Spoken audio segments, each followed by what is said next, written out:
Have you ever asked yourself, if I love this person so much, why am I always afraid they'll leave? Sometimes what we call love isn't actually love. Sometimes it's attachment, and the two feel almost exactly the same until they start breaking you. There was a woman named Claire. She met Oliver on a rainy afternoon at a small coffee shop. It wasn't love at first sight. It was something quieter. A conversation that lasted longer than expected. A smile that felt familiar. A goodbye neither of them wanted to say. Days turned into weeks. Weeks became months. Soon, they were sharing everything. Morning greetings, late night phone calls, dreams about the future. Inside jokes that only they understood. For Claire, home slowly stopped being a place. Home became a person. Whenever life became difficult, she ran to Oliver. Whenever she achieved something, he was the first person she wanted to tell. And whenever she imagined the future, he was always standing beside her. At first, everything felt beautiful. She believed this must be what real love feels like. But little by little, things began to change. Not because Oliver became a different person, but because Claire slowly disappeared without realizing it. She stopped going out with friends. She canceled family gatherings just to spend more time with him.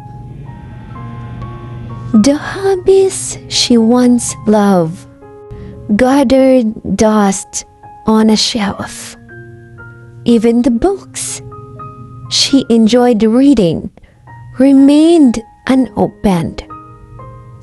Her world became smaller because every road led back to him.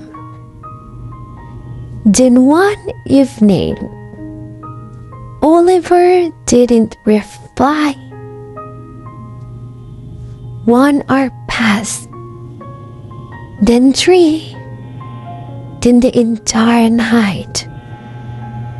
Claire stared at her phone.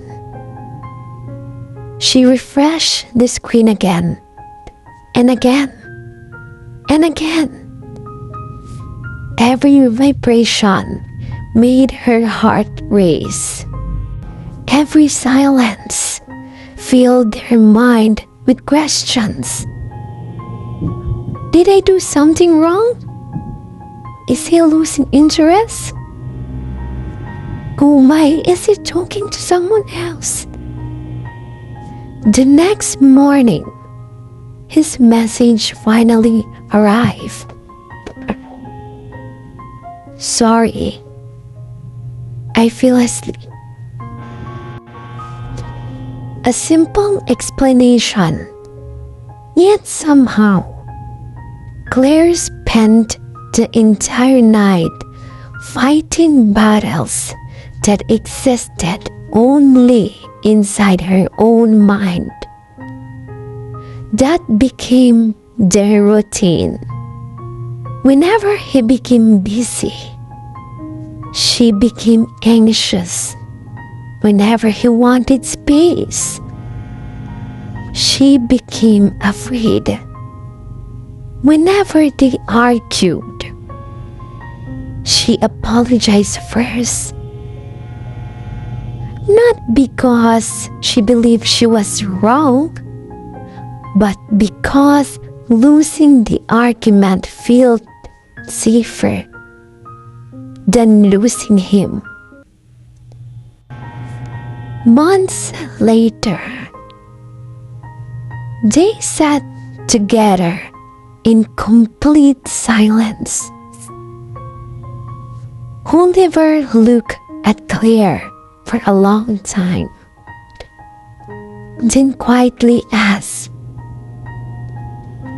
Claire, when was the last time you did something just for yourself? She laughed softly. I don't know. He smiled sadly. I think that's the problem. She frowned. What do you mean?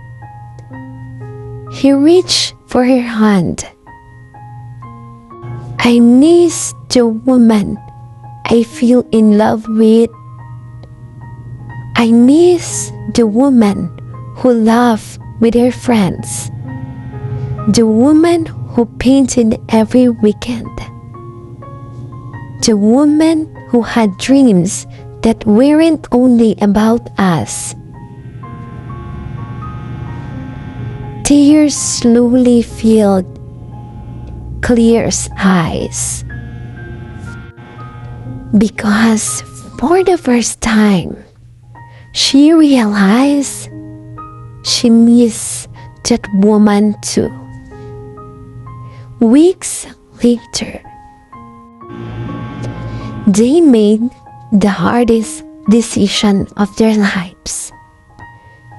Not because love had disappeared, but because somewhere along the journey, love had quietly become dependence. The breakup felt unbearable. She cried while washing dishes. She cried during grocery shopping. She cried every time her phone lit up, hoping it would be him. Some nights, she almost called him, not to get back together, just to stop feeling alone. Then one morning, something different happened. She walked into a bookstore. For no particular reason, she picked up a novel. The same author she used to love before they met. She smiled, not because she was completely healed, but because for the first time in a very long time, she had remembered a small piece of herself. Days became weeks. Weeks became months. She met old friends again. She laughed until her stomach hurt. She painted sunsets. She watched movies by herself. She learned that being alone wasn't the same as being lonely. One evening, while watching the sunset, her phone vibrated. It was Oliver. She looked at his name, smiled, then gently placed the phone back into her pocket. Not out of anger, not out of pride, but because she finally understood something that once seemed impossible. She had loved him. The part was real, but somewhere between fear, dependence, and losing herself, love had quietly transformed into attachment. And sometimes the greatest act of love is learning how to let go without letting go of yourself.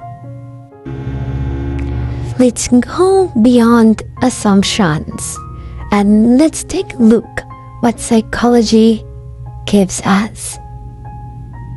Love gives freedom. Attachment creates fear.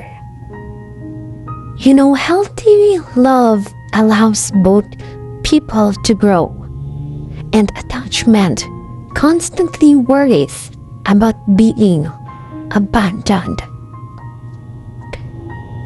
Love says, I want you. Attachment says, I need you to survive.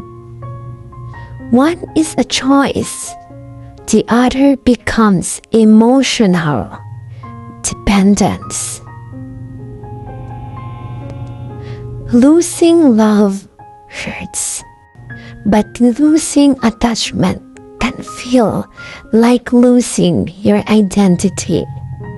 That's why healing isn't just about moving on.